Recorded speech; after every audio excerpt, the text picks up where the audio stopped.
Lagi rame nih bahasan soal resesi. Katanya sih sinyal-sinyal kuatnya ini mulai nampak. Misalnya apa? Inflasi yang melonjak sampai harga-harga yang makin lama makin naik. Jadi resesi di depan mata. Terus nasib Indonesia gimana?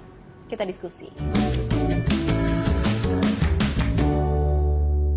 Hati-hati ketidakpastian itu, mengenai ketidakpastian ini.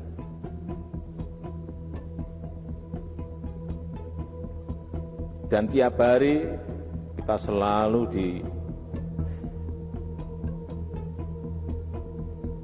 diingatkan, dan kalau kita baca, baik di media sosial, di media cetak, semuanya, media online, semuanya mengenai resesi global.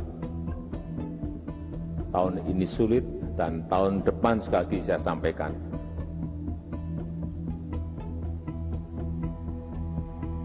akan gelap.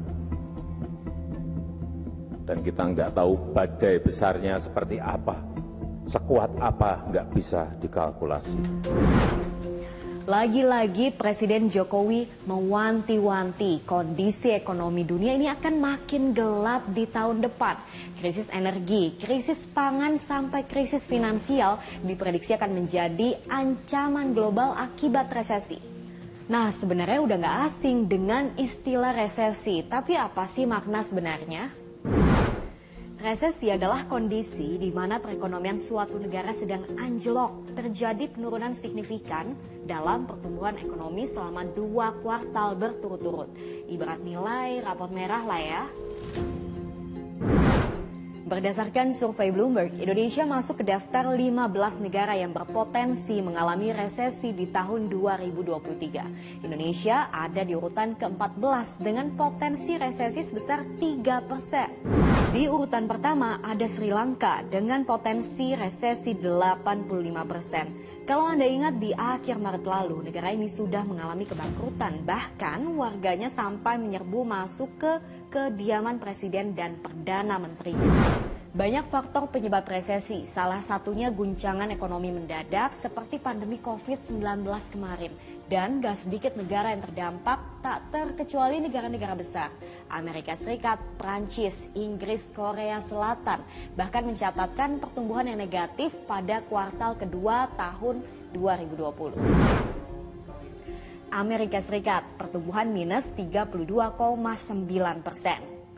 Inggris minus 20,4%, Korea Selatan minus 3,3%, Perancis minus 13,8%. Lalu bagaimana dengan Indonesia?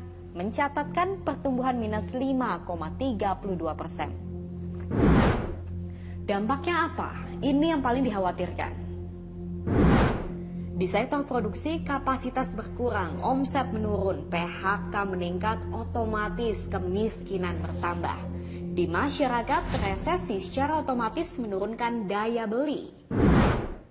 Pertanyaannya, siapa yang paling merasakan dampaknya?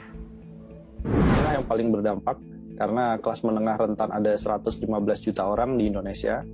Sebagian dari mereka yang paling terdampak dengan kenaikan harga BBM, baik subsidi non-subsidi. Kemudian mereka juga yang konsumsi pangannya juga cukup tinggi. Nah, ini mereka adalah kelas yang paling terdampak. Resesi bisa diprediksi. Ada sinyal-sinyal kuat yang patut diwaspadai ketika satu negara berpotensi menuju resesi. Nah, kita patut waspada ketika harga naik terus-menerus, artinya terjadi inflasi dalam jumlah besar. Impor lebih besar dibandingkan ekspor. Dengan banyaknya impor, anggaran negara bisa defisit dan pendapatan nasional menurun.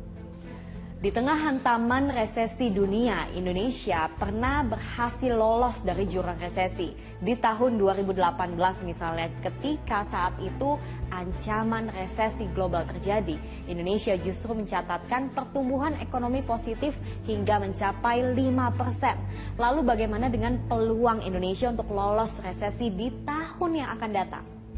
Sekarang begini, ini kan perubahan dinamika ekonomi ini kan sudah mulai terasa dampaknya di ekonomi Indonesia, tidak terkecuali. Kemarin kita masih ditolong oleh harga komoditas atau bonanza komoditas karena harga minyak mentah naik, batu bara naik, nikel naik, sawit juga naik. Tapi kalau misalnya melihat sekarang misalnya harga batu bara itu sudah menurun 12% dalam 1 bulan terakhir.